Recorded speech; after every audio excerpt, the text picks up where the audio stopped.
Locally grown ripe tomatoes in winter, fresh lettuce, arugula, and kale in February. You'll find them at the Four Seasons Winter Farmers Market every Saturday through mid-March. You're watching the Local News Network, brought to you by CMIT Solutions and The Overlook at Edgemont Highlands. I'm Wendy Graham-Settle. Are you craving the ripe, summertime taste of fresh tomatoes in your salads? Get to the Four Seasons Greenhouse and Nursery right at 10 a.m. on Saturdays when the nursery's Winter Farmers Market opens. Early bird shoppers deplete the week's supply quickly. Gail and Vic Vanek have owned and operated the Four Seasons Greenhouse and Nursery for more than 22 years. Located off Colorado State Highway 145, north of Cortez, the 40-acre complex of greenhouses, nurseries, and tree farm attract local gardeners from southwest Colorado and gardeners from as far away as Phoenix, Salt Lake City, and Grand Junction. In the spring and summer, the place is bursting with blooms, vegetable starts, succulent plants, trees, and every gardening tool imaginable. But it wasn't until 8 years ago when owner Vic Vanek learned he had dangerously high cholesterol and high blood pressure that the Winter Farmers Market was born.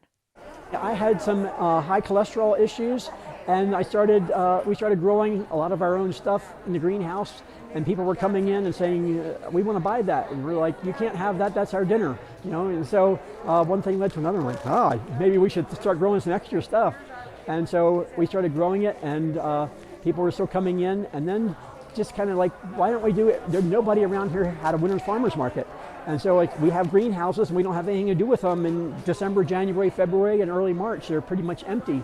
So once again, another light bulb went off, and so, maybe we should start one. And it did start off pretty slowly. We had some people that were, we have some charter members here, like Mick and Joyce and a couple other ones, but it started off fairly slow.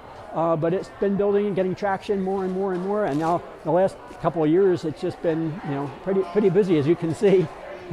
Like many a farmer's market in summer, the Four Seasons Market features artists, arts and crafts, and artisanal foods like salsas, homemade cinnamon rolls, and even freshly made warm donuts. We grow all the produce that we have here. So we have a variety from lettuce and peas and tomatoes. In the fall, we have broccoli and cabbage and kohlrabi. It's amazing. So that's what we like to have, a place for the community to come and get fresh food, and that's what our goal is. But folks like to see arts and crafts too. So we have some vendors that have earrings and some blown glass, and we have cooking spices. Vendor that sells goat cheese, jams, jellies. Just pretty much a variety of everything you could think of. But it's all locally made or locally grown. The Winter Farmers Market starts the Saturday after the Summer Farmers Market in Cortez ends its season in early November. It will run through mid-March when the Vaneks need the market space to get ready for the spring planting season. Hours are 10 a.m. to 1 p.m. on Saturdays. Masks are required and social distancing is encouraged. For more information and for directions, visit fourseasonsgreenhouse.com. Thanks for watching this edition of the Local News Network. I'm Wendy Graham-Settle.